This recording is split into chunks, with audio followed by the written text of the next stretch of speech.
बिस्मिल्लाहिर्रहमानिर्रहीम अस्सलाम वालेकुम नाजरीन। हमेशा की तरह अज भी साडा व्लॉग बेहतरीन व्लॉग तुहाडे लई खास वीडियो असी पेश कर रहे हैं तो इस वीडियो नूं जरूर देखियो। अज का व्लॉग है साडा तूड़ी के मुतलक। तूड़ी जिहड़े जिमीदार भरावां ने जानवर वगैरह रखे हुए उन्हां लई असी एक व्लॉग लैके आए हैं कि नवीं तूड़ी ते पुरानी तूड़ी दा रेट भी दसांगे और नवीं तूड़ी के नुकसानात जिहड़े हुंदे आ जानवरां नूं ओह भी दसांगे। असी चाऽ च सस्ती तूड़ी देख के जानवरां नूं पा तां दिन्ने, साडे जानवर हो जांदे बीमार, बन जिस तरह पै जांदा, बहुत सारियां उन्हां नूं मसले बन जांदे पेट दे। बाज़ औकात कई जानवरां दे तां फिर ऑपरेशन ही कराने पैंदे आ ते मैदा जाम हो जाता। ये मतलब अज असीं वीडियो दे रहे हैं तो तुहानूं तूड़ी का रेट भी दसांगे। जिहड़ा पंजाब दे विच टोबा टेक सिंह साडा ज़िला वा उहदे च की रेट चल रहा, वो रेट हैगा जी 300 तो लैके 350 तक जिहड़ा पर मन के हिसाब नाल रेट चल रहा वा पंजाब दे विच। ते होर जिहड़े तूड़ी नवीं आई है, नवीं तूड़ी साडे जिमीदार भरावां ने खरीद तां लई आ। पुरानी तूड़ी मुक भी जाती है सीजन ते आन ते एहतियात करया करो। जिहड़ी नवीं तूड़ी आ ना, ये कम इस्तेमाल होनी चाहिए, कम इस्तेमाल होनी चाहिए, क्योंकि ये वजह ना ज़्यादा खिलान की वजह ना साडे जानवरां दे मैदे जाम हो जाते, बंद हो जाते आ। तो उहदी वजह ना फिर डॉक्टरां दे पैसे बहुत ज़्यादा लवाने पैंदे। ये नवीं तूड़ी हुंदी ते जानवर साडा बड़े चाऽ नाल खा लैंदा। इहदी खुशबू जी सूंघ के ना कहंदा जी ये तां मैनूं अगे लई आओ तो मैं यही खाई जावां। जिसदा कोई नवीं चीज़ आती ना तो बंदा ये जरा खुशबू की वजह ना जानवर जिहड़ा ना बड़े शौक दे नाल खांदा। ते साडे जिमीदार भरा कहंदे लै बई जिन्हां ने जानवर रखे होंदे, जानवर तो साडा चारा ही बड़ा खा रहा, चारे के पैसे बचा रहा।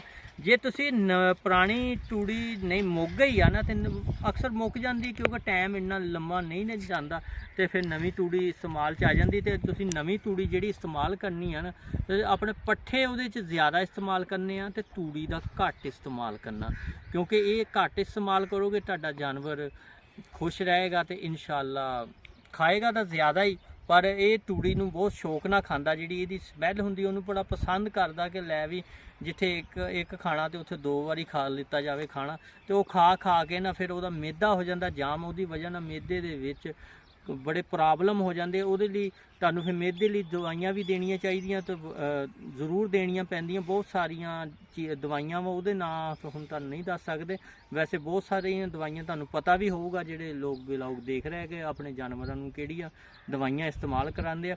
ते अज दा यही पैगाम सीगा कि नवीं तूड़ी तो ज़रा इन्नी तेज़ मकदार ना दिओ कि वह ना होवे तुहाडे जानवर का मैदा जाम हो जाए तो कल नूं तुसीं डॉक्टर नूं पैसे पूसे बटाओ कि इहदा ऑपरेशन करो तो इस तरह करो। जिहड़े भी जानवरां दा मसला बन जाता ना, उहदी खब्बी साइड ते पेट बाहर नूं आ जाता।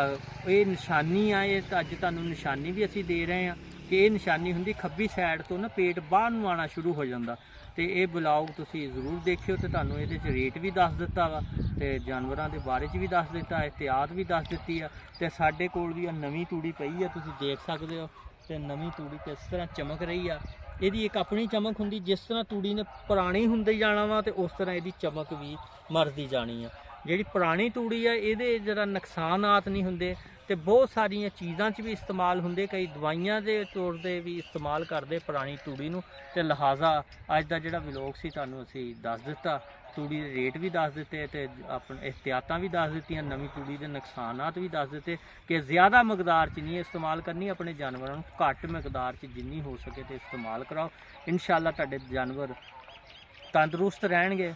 तो अज की वीडियो इस दे नाल ही असीं इजाज़त चाहते। इंशाअल्लाह फिर नवें व्लॉग दे नाल तुहाडे कोल फिर हाज़र होवांगे। तो इहदे नाल ही दवो इजाज़त दोस्तों। अल्लाह हाफिज़ ते पाकिस्तान जिंदाबाद।